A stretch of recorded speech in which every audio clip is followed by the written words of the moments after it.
That is life. Life. क्या है? Life. Life. सबसे पहले सबसे पहला मैंने आपको क्लियरली ये बोला है कि जब भी आप कोई टॉपिक स्टार्ट करते हैं आपको टॉपिक को सब एलाबरेट इसको करना है, डेसिफर इसको करना है। मतलब क्या है, अब आपको टॉपिक का पता होना चाहिए टॉपिक है क्या, ये वर्ड क्या है, इसकी एटिमोलॉजी क्या है। एटिमोलॉजी का मतलब what is etymology of a word? Origin of word I की तो है। तो अगर हम लाइफ की डेफिनेशन देखते हैं कि सिंपल टर्म्स में हम लाइफ ने डिफाइन करेंगे किस में करा हम कहा अगर तुम कुछ नहीं तुम ना पता लाइफ का बारे में, अगर तुम्हें इतना पता है कि जब इंसान कोई भी जानदार चीज पैदा होने को लेकर मरण तक वो उसकी लाइफ पीरियड है। पीरियड हो गया टाइम जो है ना, टाइम, ठीक है। तो the period from birth to death is life.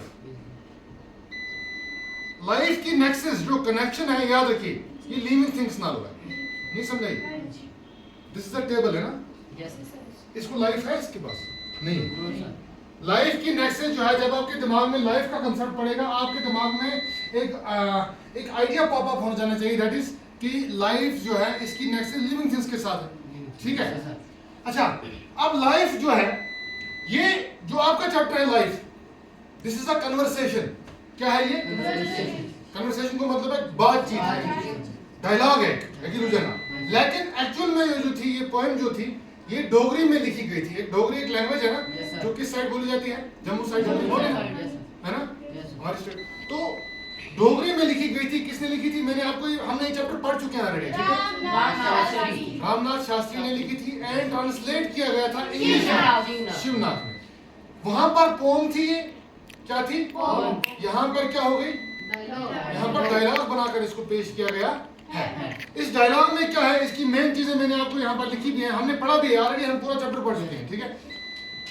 यहाँ पर क्या होता है, विंड जो होती है, मूविंग एयर विंड, ठीक है, वो क्या करती है, वो हर एक के पास जाती है। सबसे पहले स्टार्स के पास, ओशन के पास, मून के पास, और के पास, क्लाउड्स के पास और अर्थ के पास। वो सबको पूछती है, वो सब ना पूछे कि लाइफ के what is life according to you, आपके दिमाग के हिसाब से, आपके माइंडसेट के हिसाब से, आपने जो लाइफ का कंसेप्ट इनसेज किया है, आपने जो लाइफ का कंसेप्ट अपने दिमाग में रखा है, मुझे आप डिफाइन करके बोलो।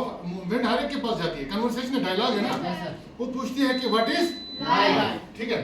तो सबसे पहले विंड जाती है किसके पास? सबसे पहले आपको ये कंसेप्ट याद होना चाहिए। देखो मैंने आपको पहले बोला है कि this dialogue has been taken, किससे लिया गया है? एक पोम थी डोगरी में जिसने जो किसने लिखी थी? रामनाथ शास्त्री। उसके बाद उसको ट्रांसलेट किया गया किसमें? शिवनाथ, इंग्लिश में। ये आपको कंसेप्ट दिमाग में रखना है। उसके बाद विंड जाती है सबसे पहले किसके पास? स्टार्स के पास।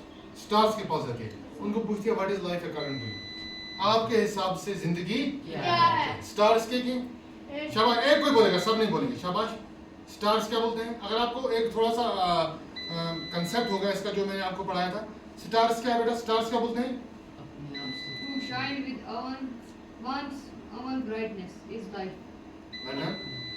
स्टार्स कहते हैं कि हमारे लिए जिंदगी to shine with one's own brightness, अगर अपनी ब्राइटनेस, अपनी चमक के साथ हम जो चमकते हैं ना, वही हमारे लिए क्या है? जिंदगी है।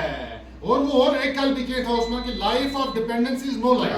दैट मींस अगर हम किसी पर डिपेंड हैं, अगर अपना कोई फाउंडेशन हमारी नहीं है, तो वो लाइफ नहीं है, वो कोई जिंदगी है, हम नहीं मानते उसको जिंदगी। अच्छा, उन्होंने ये भी बोला था स्टार्स ने कि when there is no moon, जब चांद नहीं होता, इट सीम्स टू अस, हमें लगता है एज इफ, हो गया एज इफ मैंने यहाँ पे लिखा है जैसे we were released from captivity, हम कैद से छूट गए हैं।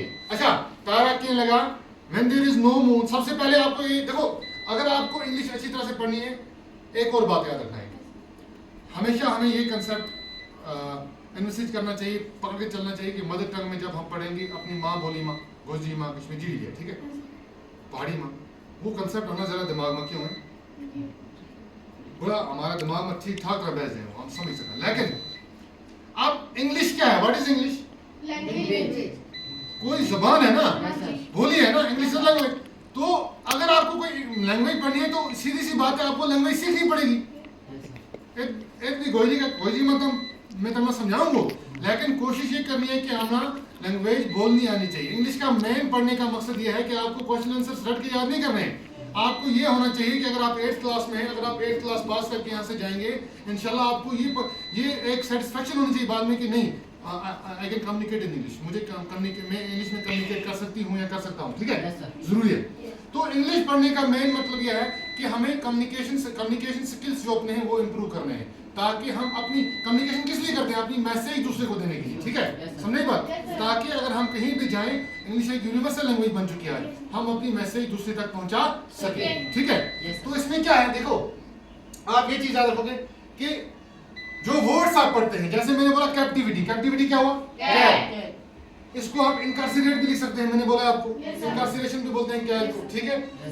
लेकिन ये तो हो गए साइनोनिम्स, आप याद रख सकते हैं इसके, कैप्टिविटी, ये वर्ड्स आपके वोकैब जो है वो बढ़ सकते हैं, वोकैबुलरी जो है ना आपकी, वो आपको आराम से वर्ड्स याद रखने हैं, वर्ड बैंक जिसको बोलते हैं, अपने दिमाग में एक वर्ड बैंक बनाना है, अपने वर्ड्स याद करने हैं। लेकिन अब आप बोलोगे भाई अगर हम वर्ड ही याद करेंगे, खाली वर्ड से याद करेंगे, what is a word, word is a group of letters, हम किस तरह इंग्लिश बोल सकेंगे। देखें, हम जिसको गोली करें ना, हम ना गल आए ना, उफरा उफरा काम उफरा चलाना, मतलब उतना चले, उफरा आना चाहिए आना। इंग्लिश में भी हमको कोई चीज मैं कहूँगा दिस इज अ टेबल, अब मेरा टेबल पता ही नहीं है वो, मैंने आया को टेबल बोलो, समझ आएगा। तो मतलब जो वर्कआउट है ना वो क्या है, वो हो गया कितना वर्ड है हमारा को, किस किस को बारे में पता है। अब जब आप परफेक्ट इंग्लिश बोलोगे बाद में, that is grammar, rules of a language, वो बात में, अंग्रेज आवे ना, वो क्या करें, अंग्रेज या बाहर काम करें, आपकी नाम क्या है, क्या हो गए तो आपकी नाम क्या है, उसमें उतना ग्रामर रूल नहीं आता, समझ जाए तो अगर तेरा पूछा आपका नाम क्या है, तो क्या मैंने कह रहा आप की क्या कह, उसने पता है ना ही पूछे। लेकिन जब आपको वोकैबुलरी जो आपकी है वो ठीक ठाक वर्ड बैंक आपका बन जाएगा, उसके बाद आपको ग्रामर जो सीखना है उसमें रूल्स सीखने हैं, तब आप इंग्लिश बोल पाओगे, कम्युनिकेशन इंग्लिश में आप एक दूसरे के साथ कर पाओगे। लेकिन आपको जो भी है स्टार्टिंग से ही एक क्लास में या एक ही साल आप इसको नहीं सीख सकते हैं किसी भी लैंग्वेज को।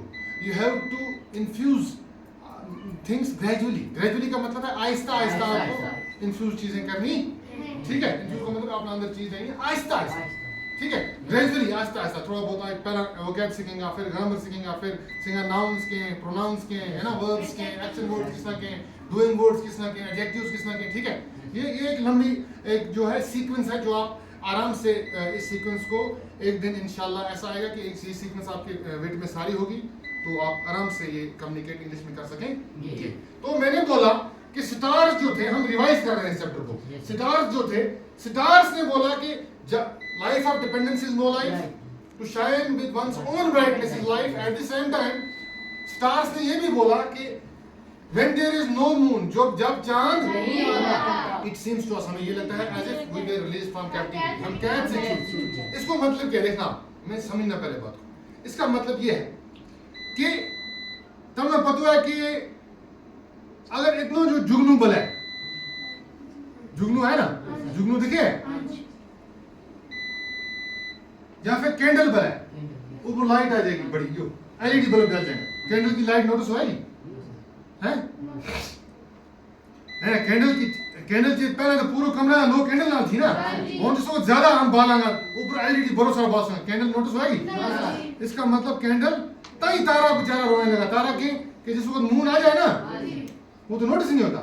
तई एक शेर है ना, एक शायर ने एक शेर लिखा है, क्या देखो, अब आप बोलोगे भाई शेर का यहाँ पर क्या काम है, शेर का क्या काम है, शेर की काम है।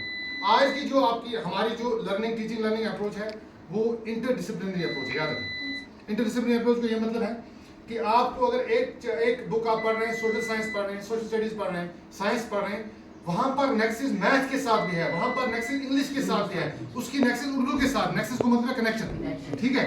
इसी तरह से अगर हम इंग्लिश पढ़ते हैं, ये कभी नहीं सोचना आपके नहीं इंग्लिश सर ने तो ये पढ़ा दिया भाई, ये तो उर्दू कहाँ से लाया इसने। ये इंटरडिसिप्लिनरी अप्रोच है। आपको ये हमेशा याद रखना है कि हमें एक चीज को, एक सब्जेक्ट को दूसरे के साथ कनेक्ट कर चलना है, तब हम सीख पाएंगे, ठीक है। एक होलिस्टिक डेवलपमेंट तब हो सकती है, कंप्रिहेंसिव डेवलपमेंट आपकी तब हो सकती है, ठीक है। तो अब हम यहाँ पर देखते हैं बशीर बद्र साहब के ना, तो शायद क्या ना, तो बशीर बद्र क्या नाम था शायर का? इनने एक शेर लिखा था, याद सुनना पहले, कि रोज तारों को, मैंने आपको बोला है, तारों को नुमाइश में खलल पड़ता है, रोज तारों को नुमाइश में खलल पड़ता है, चांद कितना पागल है अंधेरे में निकल पड़ता है। मतलब क्या है? तारा क्या है ना, तारा नुमाइश की किसने की? शाबाश, मैंने बताया आपने ठीक कर लो, उसने कही कि एग्जीबिशन कर लिया दूसरों, ठीक, शो ऑफ करो। तारा की बशीर साहब ने की कि तारों को तो रोज नुमाइश में खलल पड़ जाए, वो तो बेचारा परेशान हो जाए, वो अपनी नुमाइश नहीं कर सकता। चांद कितना पागल है अंधेरे में निकल पड़ता है, चांद जो है अंधेरा में निकला है, तारा मुक जाए, तई तारा की लगा तारा। ये शेर जो उन्होंने लिखा था बशीर साहब ने, वो इस वास्ते लिखे थे कि किसी ने मतलब कोई अगर किसी अपनी दुनिया चलती है, किसी अनारकी होगी, कोई रूल कानून नहीं होगा, जिसको कोई दिमाग वाला आदमी होगा, वो शुरू करना चाहिए सिस्टम, फिर वो चंद बन जाए, जो चोरी वाला तारा शर हो जो तंग करे लोग, वो खत्म हो जाए उनकी। तो उनके रोज तारों को नुमाइश में खलल पड़ता है। तो इसके बाद जब हम पहुंचते हैं कैप्टन एज इफ याद, अच्छा, और उनको ये भी लगता है तारों को कि जब चांद नहीं होता, when there is no moon, वो तो हो गया, it seems so that if we are released from captivity, वो ब्राइटन अप का मतलब है हमारी चमक जो है वो बढ़ जाती है, चमक जाते हैं हम, हमारे अंदर नूर आ जाता है। कौन कहते हैं? तारे। और शाबाश,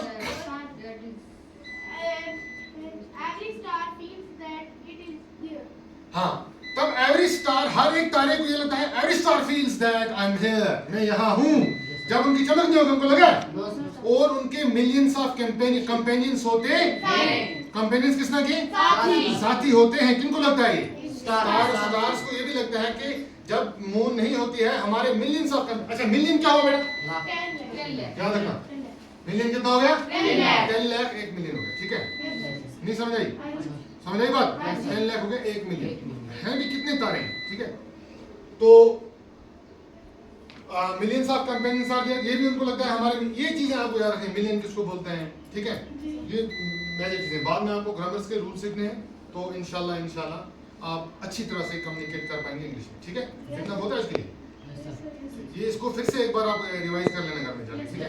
ताकि जो भी वर्ड्स आपके हैं, जो भी आपको डिफिकल्ट वर्ड्स लगेंगे, अगर आपको खुद कोशिश करो, आप खुद ढूंढ पाओ उनको, ठीक है? अगर आपको नहीं मिलते हैं तो मेरे में पूछो, कल मैंने ऑलमोस्ट सब बता दिए, फिर भी आप ये है कि जो वर्ड्स जो आप ये कोशिश किया करो कि देखो, जैसे कंपेनियंस है, कंपेनियंस है ना, कंपेनियंस, इसका एक साइनोनिम है। साइनोनिम का क्या मतलब है? साइनोनिम मतलब से कॉमरेड के, ठीक है? अब फायदा क्या है साइनोनिम्स का?